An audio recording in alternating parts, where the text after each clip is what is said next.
आलस्य, डर और चिंता तीनों ही नकारात्मक भावनाएं हैं जो एक दूसरे से जुड़ी हुई हैं और एक दूसरे को बढ़ावा दे सकती हैं। इनके परिणाम कई तरह से हानिकारक हो सकते हैं। पहला, शारीरिक स्वास्थ्य पर प्रभाव, थकान और ऊर्जा की कमी। चिंता और डर लगातार तनाव पैदा करते हैं, जिससे शरीर थका हुआ और कमजोर महसूस करता है। आलस्य इस थकान को और बढ़ा देता है, जिससे व्यक्ति की शारीरिक गतिविधियां कम हो जाती हैं। नींद की समस्या, चिंता और डर के कारण नींद में खलल पड़ता है, जिससे अनिद्रा या खराब नींद की गुणवत्ता हो सकती है। आलस्य दिन में थकान और नींद को बढ़ाता है, लेकिन रात में नींद की गुणवत्ता में सुधार नहीं करता है। पाचन संबंधी समस्याएं, तनाव और चिंता पाचन तंत्र को प्रभावित कर सकते हैं, जिससे पेट दर्द, अपच और अन्य समस्याएं हो सकती हैं।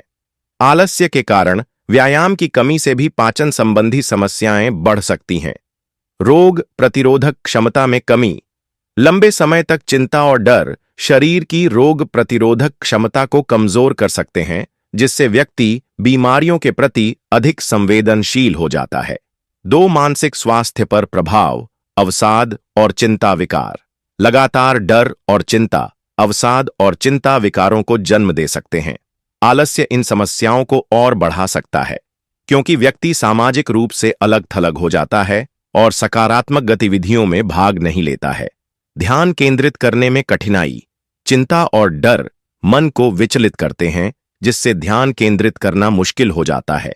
आलस्य भी एकाग्रता को कम करता है, जिससे उत्पादकता और प्रदर्शन में कमी आती है। आत्मविश्वास में कमी, जब व्यक्ति लगातार आलस्य, डर और चिंता का अनुभव करता है, तो उसका आत्मविश्वास कम हो जाता है।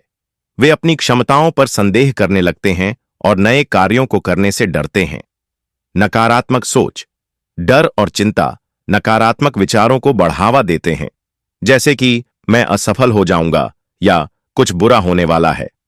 आलस्य इन नकारात्मक विचारों को और मजबूत करता है, क्योंकि व्यक्ति सक्रिय रूप से सकारात्मक अनुभवों की तलाश नहीं करता है। 3, सामाजिक और व्यावसायिक जीवन पर प्रभाव, रिश्तों में तनाव। डर और चिंता रिश्तों में तनाव पैदा कर सकते हैं, क्योंकि व्यक्ति चिड़चिड़ा, उदास या अलग थलग हो सकता है। आलस्य भी सामाजिक अलगाव का कारण बन सकता है, जिससे रिश्ते और खराब हो जाते हैं। काम में खराब प्रदर्शन, आलस्य, डर और चिंता काम में एकाग्रता और उत्पादकता को कम करते हैं। इससे खराब प्रदर्शन, नौकरी छूटने और वित्तीय समस्याओं का खतरा बढ़ जाता है। अवसरों का नुकसान, डर और चिंता व्यक्ति को नए अवसरों का पीछा करने से रोकते हैं। आलस्य भी नई चीजों को आजमाने की प्रेरणा को कम करता है, जिससे व्यक्तिगत और व्यावसायिक विकास में बाधा आती है। रामू को चिंता, डर और आलस्य मन के कारण हो रहे हों। यहां कुछ संभावित कारण दिए गए हैं। चिंता, रामू किसी बात को लेकर अत्यधिक सोच रहा हो, जिसके कारण उसके मन में चिंता उत्पन्न हो रही हो। भविष्य को लेकर अनिश्चितता या किसी समस्या का समाधान न मिलने से भी चिंता हो सकती है। रामू के मन में नकारात्मक